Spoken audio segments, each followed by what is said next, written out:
Kita ke berita selanjutnya, Tribuners, dugaan kekerasan seksual mandek, Asti sampaikan 6 pernyataan sikap termasuk copot Kapolsek. Kasus dugaan kekerasan seksual yang terjadi di Kecamatan Damer, Kabupaten Maluku Barat Daya, hangat diperbincangkan publik.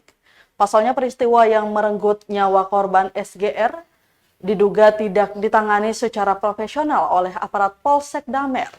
Hingga kedua orang tua korban terpaksa jauh-jauh ke kota Ambon untuk mencari keadilan di Polda Maluku.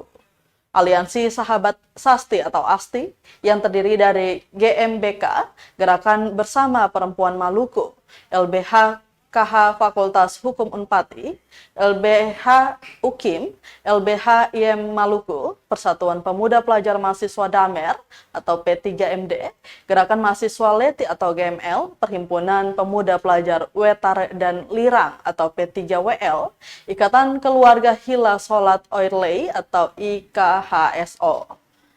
Aliansi Sahabat Sasti atau ASTI menyampaikan 6 pernyataan sikap sebagai bentuk kepedulian atas persoalan tersebut. Pernyataan sikap dibacakan oleh salah satu anggota aliansi, Elin Akse, yang juga menjabat Ketua Divisi Perempuan dan Anak DPP GMBK. Berikut isi pernyataan sikap ASTI. Kami, Aliansi Sahabat Sasti atau yang disebut ASTI, dalam rangka merespon kasus dugaan pemerkosaan terhadap SGR 6 tahun hingga meninggal dunia, dengan ini menyampaikan pernyataan sikap sebagai berikut. 1. Mengutuk segala bentuk tindakan kekerasan seksual terhadap anak, khususnya yang dialami adik Sasti. 2. Meminta Menteri Pemberdayaan Perempuan dan Perlindungan Anak Republik Indonesia dan Komisi Perlindungan Anak Indonesia memberikan atensi yang sebesar-besarnya terhadap perkara yang dialami adik Sasti. 3. Menuntut Kapolda Maluku untuk A. Segera menuntaskan dugaan pemerkosaan yang dialami adik Sasti yang hingga kini belum ada titik terang. B. Mencopot Kapolsek Damer dari jabatannya karena bersikap tidak profesional dalam penanganan perkara adik Sasti. Kemudian 4. Meragukan penghargaan peduli perempuan dan anak yang diterima oleh Polda Maluku. 5.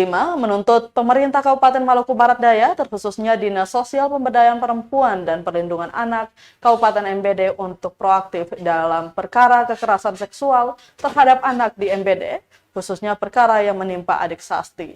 Dan terakhir, mengajak Gereja Protestan Maluku atau GPM untuk terlibat aktif, melakukan pendampingan terhadap orang tua korban, dan melakukan pembinaan kepada seluruh umat tentang bahaya kekerasan seksual terhadap anak. Kasus dugaan kekerasan seksual yang terjadi di Kecamatan Damer, Kabupaten Maluku Barat Daya, hangat diperbincangkan publik. Terima kasih sudah nonton. Jangan lupa like, subscribe, dan share ya.